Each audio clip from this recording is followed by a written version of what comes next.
Why phone etiquette is important and how to improve yours. There are many ways to communicate today. In business, talking on the phone is still the most important medium as it can be the deciding factor between gaining or losing a customer. Below, we discuss the importance of phone etiquette and tips to maintain your professionalism over the phone.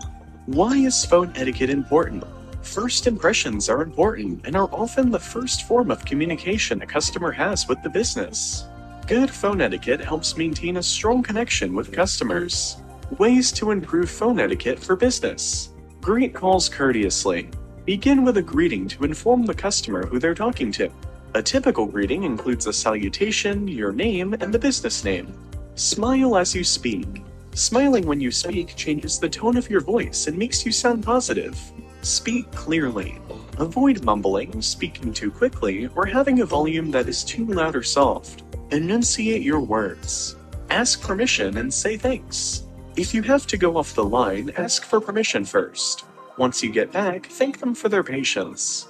Never interrupt. Don't interrupt your customer as it's perceived as rude. Stay focused. Block out any coworkers or external noises. If possible, take the call in a less hectic part of the office where you easily focus. Recap key facts. Summarize what the customer said in your own words and repeat it back to let them know you've understood. Phone etiquette can separate a good business from a great business.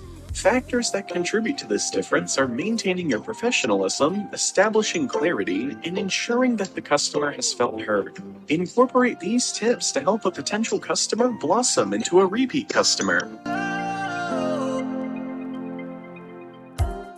Welcome back. Now, that video was quite easy to understand when it comes to telephone etiquette. But you know what?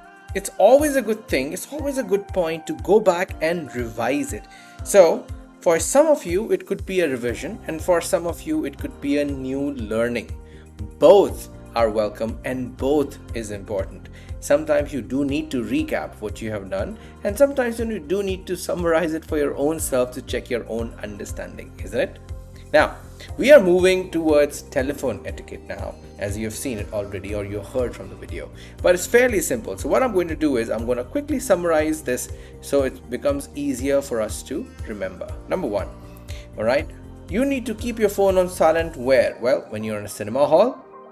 I don't think I need to tell you this, right? So you are aware that when you go in a cinema hall, the phone needs to be on silent. You need to know that it is an important device to have, yes, but you need to know when to use it and when to keep it on silent or when to switch off. So cinema hall is one, business meeting is another. We have already discussed this at length, and we just discussed about dining table. All right, what else? Well, if you have to speak on the phone in the office, speak softly. All right, the idea should be that you are talking to someone over the phone, and by God's grace, and we have advanced so much in technology, we don't have to yell and shout like probably people did in 70s or 80s. Okay, so you can easily talk to them, and if sometimes line is static or you're not able to understand, it's always better to take it outside the office, or it's always better probably to use internet for calling. Okay, what else? Well, remember, whenever you're having a discussion over the phone, it's a discussion, not a fight. You don't have to prove it to someone that you are right. Neither you have to prove it to the other person that you are wrong. And also, the most important lesson in all this is end it like there is a tomorrow.